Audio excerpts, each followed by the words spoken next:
సకల దేవతా స్వరూపం గోమాత. హిందువులు ఆరాధ్య దైవంగా పూజించే ప్రత్యక్ష దైవం గోమాత.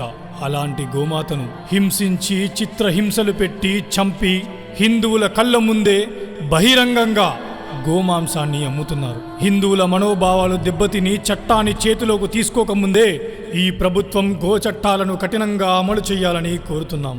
మొఘళ్ళు, నిజాములు, రజాకారులు, బ్రిటిషులు మోసం చేసి మన భారతదేశాన్ని చెరపట్టి మతం మారతారా చస్తారా అని అడిగితే మా కంఠంలో ప్రాణం ఉన్నంత వరకు మతం మారే సమస్యే లేదన్న హైందవ సనాతన ధర్మాన్ని పాటించే సోదరులను చిత్రహింసలు పెట్టారు. వేదాలు చదువుకున్న వారి చేత ఎన్నో చేయకూడని పనులు చేపించారు.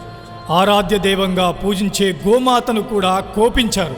అప్పుడు ఆ దుర్మార్గులు చేసిన దుర్మార్గపు చర్య వల్ల ఇప్పటికీ అంటరానితనం అనే పేరిట అన్నదమ్ములమైన మనం విడిపోయి కొట్లాడుకుంటున్నాం. ఇక కోల్పోయింది చాలు, వెనకబడింది చాలు.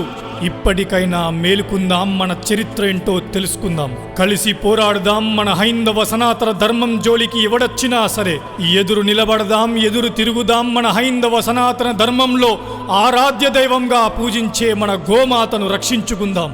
1977 గోహత్య నిషేధ చట్టాన్ని అమలు చేసేంత వరకు పోరాడుదాం. అక్రమాలలో ఉన్న గోచర భూములను విడిపించుకునేంత వరకు పోరాడుదాం. ప్రతి జిల్లాలో కనీసం 10 ఎకరాల స్థలంలో ప్రభుత్వమే గోశాలలు నిర్వహించేంత వరకు పోరాడుదాం.